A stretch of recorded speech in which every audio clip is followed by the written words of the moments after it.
Welcome everyone to Midwest Tree ID.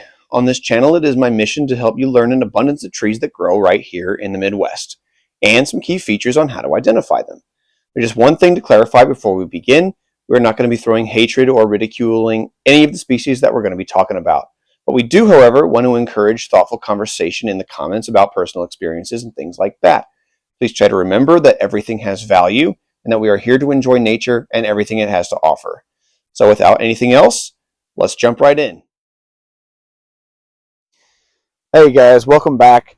Today we are in Carl Park in Urbana, Illinois, and we are checking out Aesculus hippocastanum today.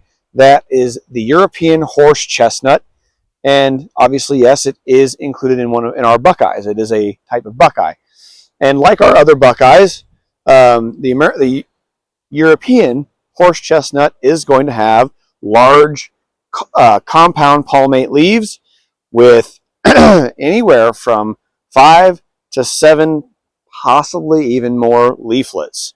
This one here has got 1, 2, 3, 4, 5, 6, 7, 8, 9 leaflets on it, and these are very, very large. One of the biggest ways to tell the difference between a horse chestnut and a Buckeye, when you don't have the buds to look at, because it's still too early for the buds, is the difference in the leaflet shapes.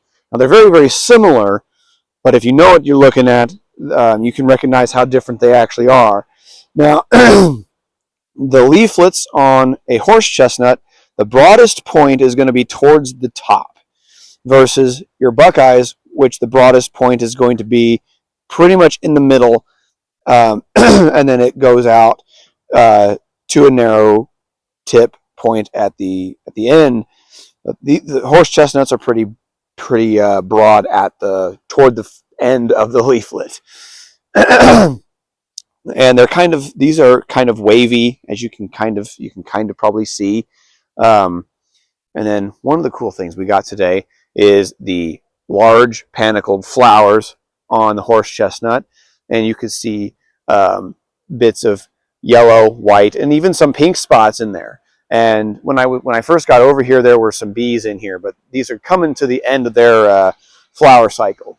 So, but yeah, very, very effective. Bees do go crazy for these horse chestnuts. And we'll go ahead and take a look at the bark and the habit.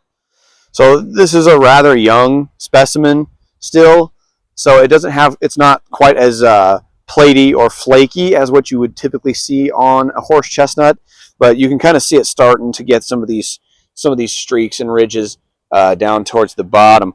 But much like our other Buckeyes, it's going to have that platy, almost blocky, almost a little bit flaky at times bark, and look very similar to the regular Buckeye that way. So with the European horse chestnut, you can kind of see the flower effect much better than you can with the Buckeyes. The flowers are quite a bit larger, and they're white rather than yellow, so they do stand out a bit more. But the horse chestnuts typically are a very broad tree. Some of the ones in more maturity, they are a little bit more, I'll say, kind of not really conical, but more oblong rather than rounded, like this younger specimen here.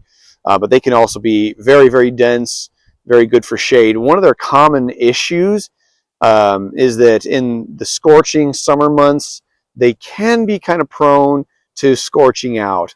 So while right now this one here does very good throughout the entire season, but some of the more mature ones that are planted in like a right-of-way area, you probably are going to see them scorch out and have a lot of browning of the leaves and even early defoliation.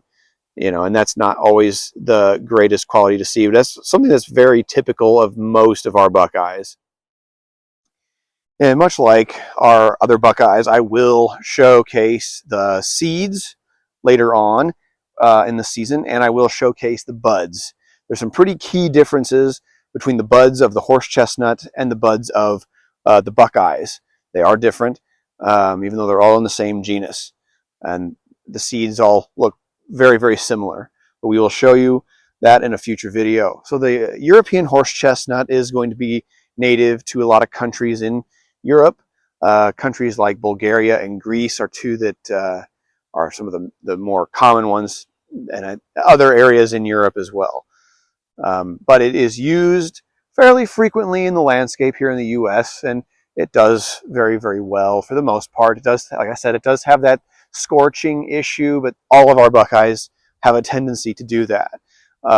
So this is just another one. Some do it worse than others, but it's a nice specimen, and it's been used a lot in hybridizing and getting some new neat cultivars.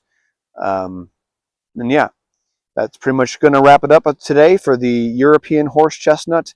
Thanks for joining me. Be sure to like and subscribe, and we will see you guys next time.